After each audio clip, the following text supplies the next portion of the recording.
प्यारे प्रभु यीशु, तू भला है, तू दयालु है, तू करुणामय है,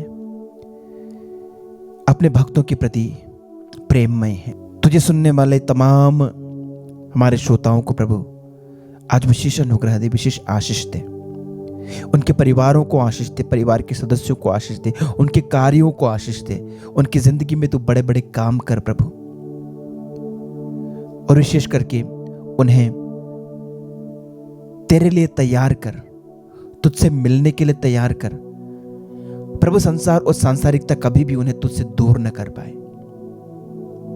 आइए प्यारे भाइयों, प्यारी बहनों, हम आज मनन चिंतन करें संत मत्ती का सुसमाचार अध्याय 24, पवित्र वचन 42 से लेकर 51 तक। इसलिए जागते रहो, क्योंकि तुम नहीं जानते कि तुम्हारे प्रभु किस दिन आएंगे। यह अच्छी तरह समझ लो, यदि घर के स्वामी को मालूम होता कि चोर रात के किस पहर आएगा, तो वह जागता रहता और अपने घर में सेंध लगने नहीं देता। इसलिए तुम लोग भी तैयार रहो, क्योंकि जिस घड़ी तुम उसके आने की नहीं सोचते, उसी घड़ी मानव पुत्र आएगा। कौन ऐसा ईमानदार और बुद्धिमान सेवक है जिसे उसके स्वामी ने अपने नौकर चाकरों पर नियुक्त किया है, ताकि वह समय पर उन्हें रसद बांटा करे। धन्य है वह सेवक जिसका स्वामी आने पर उसे ऐसा करता हुआ पाएगा। मैं तुम लोगों से यह कहता हूं, वह उसे अपनी सारी संपत्ति पर नियुक्त करेगा। परंतु यदि वह बेईमान सेवक अपने मन में कहे, मेरा स्वामी आने में देर करता है, और वह दूसरे नौकरों को पीटने और शराबियों के साथ खाने पीने लगे, तो उस सेवक का स्वामी ऐसे दिन आएगा जब वह उसकी प्रतीक्षा नहीं कर रहा होगा, और ऐसी घड़ी जिसे वह नहीं जान पाएगा। तब वह स्वामी उसे कोड़े लगवाएगा और ढोंगियों का दंड देगा। वहां वे लोग रोएंगे और दांत पीसते रहेंगे। प्रभु का पवित्र सुसमाचार। हे क्रिस्त, तेरी स्तुति हो। प्रभु यीशु क्रिस्त में प्यारे भाइयों, प्यारे बहनों, कुछ दिन पहले हमने हमारे मनन चिंतन में आप लोगों से यह बतलाया था कि स्वर्ग है। प्रकाश ग्रंथ 21 में लिखा है, स्वर्ग वो जगह है जहां मनुष्यों के बीच ईश्वर का निवास है। आज का सुसमाचार हमें बतलाता है नरक है, और नरक एक ऐसी जगह है, उसके बारे में प्रभु ने बतलाया है कि उस जगह के लोग रोएंगे और दांत पीसते रहेंगे। क्यों? क्योंकि वहां ईश्वर नहीं है, क्योंकि उनके साथ ईश्वर नहीं है, उनके साथ ईश्वर का निवास नहीं है। सब कुछ देने वाला ईश्वर नहीं है, वहां हर बात का अभाव है। वहां ना प्रेम है, न सुकून है, न शांति है, न आराम है, न खुशी है। इन सब का अभाव। इसलिए वहां क्या है? वहां दुख है, वहां दर्द है, वहां परेशानी है, वहां जलना है, वहां रोना है, वहां दांत पीसना है। और किसका हस्र होगा ये? कौन इसको प्राप्त करेगा? ये किसके भाग्य में लिखा है? उनके जो चौकन्ने नहीं हैं, उनके जो जागरूक नहीं हैं, उनके जो सोए हुए हैं। प्यारे भाइयों, प्यारे बहनों, प्रभु यीशु जंगली बीज के दृष्टांत में बतलाते हैं कि जब सब लोग सो रहे थे, शत्रु ने आकर के जंगली बीज बो दिए। जब आप और मैं सो जाते हैं, शत्रु अपना काम करता है। तो क्या इसका मतलब हम ना सोएं? यह हमारी भौतिक सोने की बात नहीं है। यहां बात है हमारी आत्मिक निंद्रा की, हमारी आध्यात्मिक निंद्रा की। जब आत्मा में मैं सो जाता हूं, जब आत्मा में मैं जागरूक नहीं हूं, शैतान अपना काम करता है। और जब मैं आत्मिक रूप से अलर्ट हूं, जागरूक हूं, शैतान वहां धमकता नहीं है। शैतान आएगा भी तो मेरी आत्मा हालांकि जागरूक है, मैं अंधकार में नहीं हूं। जैसा कि संत पौलुस बतलाते हैं, रोमियो के लिखे पत्र अध्याय 13 में वचन 11 से आगे हम पढ़ते हैं आप लोग जानते हैं कि नींद से जागने की घड़ी आ गई है। क्या कहता है प्रभु का वचन कि आप लोग जानते हैं नींद से जागने की घड़ी आ गई है। जिस समय हमने विश्वास किया था उस समय की अपेक्षा अब हमारी मुक्ति अधिक निकट है। रात प्रायः बीत चुकी है, दिन निकलने को है। इसलिए हम अंधकार के कर्मों को त्याग कर ज्योति के शस्त्र धारण करें। जो जागा हुआ है प्यारे भाइयों प्यारी बहनों, वो अंधकार में नहीं है, उसने ज्योति के वस्त्र धारण किए हैं। जो जागा हुआ है वो ज्योति को पहने हुए हैं। और ज्योति कौन है प्यारे भाइयों प्यारे बहनों? प्रभु यीशु कहते हैं संत यूहन्ना का सुसमाचार का अध्याय 8 उसका वचन 12, प्रभु कहते हैं संसार की ज्योति मैं हूं, और जो कोई मेरा अनुसरण करता है वो अंधकार में भटकता नहीं फिरेगा, उसे अनंत जीवन की ज्योति प्राप्त होगी। तो ज्योति को धारण करने का मतलब प्यारे भाइयों प्यारे बहनों, प्रभु यीशु को धारण करना है, प्रभु यीशु को पहन लेना है।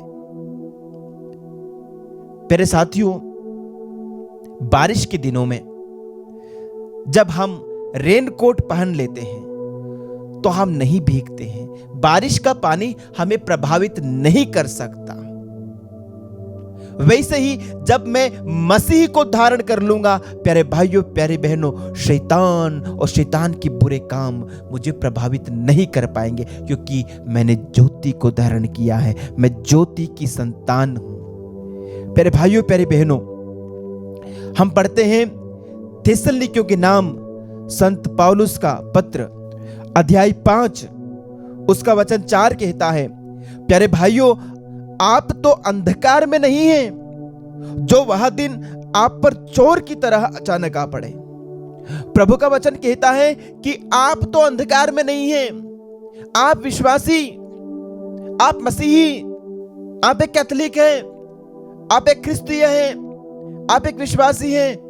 आप अंधकार में नहीं हैं जो वह दिन आप पर चोर की तरह आ पड़े। आज के सुसमाचार में हमने सुना, इसलिए जागते रहो क्योंकि तुम नहीं जानते कि तुम्हारे प्रभु किस दिन आएंगे। यह अच्छी तरह समझ लो कि यदि घर के स्वामी को मालूम होता कि चोर रात के किस पहर आएगा तो वह जागता रहता और अपने घर में सेंध लगने नहीं देता। हमारी स्थिति ऐसी ना हो। हमारी स्थिति कैसी हो? प्रभु कहते हैं हम अंधकार में नहीं हैं कि वो दिन चोर की तरह अचानक आ पड़े। हम उस मूर्ख सेवक की तरह नहीं हैं जिसे उसका स्वामी आने पर दुनिया में खोया हुआ पाता है। प्रभु का वचन कहता है थिस्सलुनीकियों के नाम संत पौलुस का पहला पत्र अध्याय 5 का वचन 5, आप सब ज्योति की संतान हैं, दिन की संतान हैं। हम रात या अंधकार के नहीं हैं, इसलिए हम दूसरों की तरह ना सोएं। इसलिए हम दूसरों की तरह न सोएं, बल्कि जागते हुए सतर्क रहें। जो सोते हैं वो रात को सोते हैं, जो मदिरा पीते हैं वो रात को मदिरा पीते हैं। हम जो दिन के हैं विश्वास एवं प्रेम का कवच और मुक्ति की आशा का टोप पहनकर सतर्क बने रहें। प्यारे भाइयों प्यारी बहनों, आज के सुसमाचार में प्रभु ने एक बहुत सुंदर बात हमसे कही है। 2 सेवकों के बारे में प्रभु ने बतलाया है। ईमानदार और बुद्धिमान सेवक क्या करता है? उसे क्या किया उसके स्वामी ने अपने नौकर चाकरों पर उसे नियुक्त किया, यानी उसको एक ड्यूटी दी है, एक जिम्मेदारी दी है। आपको और मुझे प्रभु ने जिम्मेदारी दी है, उनके वचनों के ऊपर चलने की जिम्मेदारी, उनके वचनों को अपने जीवन में आत्मसात करने की जिम्मेदारी। प्रभु के एक एक वचनों को अपने जीवन में, अपने व्यवहार में, अपने बोलचाल में उतारने की जिम्मेदारी। और जो कोई बड़ी मुस्तैदी से इस काम को करता रहता है वो जागरूक है, वो जगा हुआ है। और जो ये सोचता है कि पता नहीं प्रभु कब आएंगे, पता नहीं मेरी मौत कब होगी, पता नहीं मेरा बुलावा कब आएगा, इसलिए थोड़ा सा ऐसे जी लेता हूँ, थोड़ा सा वैसे जी लेता हूँ, थोड़ा ये कर लेता हूँ, थोड़ा ये मजा ले लेता हूँ, थोड़ा वहां जा लेता हूँ, थोड़ा उसके साथ ये एंजॉय कर लेता हूँ। प्यारे भाइयों प्यारी बहनों, ऐसा व्यक्ति गलत समय में पकड़ा जाएगा। ऐसे समय में पकड़ा जाएगा जब उसको उम्मीद नहीं थी और उसके सारे काले काम उजागर हो जाएंगे। आज के लिए एक बार के लिए पी लेते हैं, एक बार के लिए वो काम कर लेते हैं, एक बार के लिए वहां जा लेते हैं, आज के लिए ये चीज देख लेते हैं। ना ना ना ना, आप ज्योति की संतान हैं, आप अंधकार की संतान नहीं हैं, आप अंधकार के काम नहीं कर सकते। आइए हम प्रभु से प्रार्थना करें। मेरे प्रभु, तो हमें अंधकार में न जाने दे। तूने हमें ज्योति की संतान बनाया है, हम तुझे धारण करें, तेरी ज्योति को धारण करें। मेरे प्रभु, हमें पाप में न सोने दे, हमें अंधकार में न सोने दे। प्रभु, हम में से किसी के साथ ऐसा ना हो कि हम अंधकार में खोए हुए लगे रहें और तब तू आ जाए और हमें एक ऐसी अवस्था में तू पाए जिस अवस्था से फिर हमारा उद्धार होना मुश्किल हो जाए। प्रभु, हम जागते हुए पाए जाएं, हम तैयार पाए जाएं, हम सतर्क पाए जाएं, ताकि हम तेरे साथ स्वर्ग में प्रवेश कर पाए। आमीन।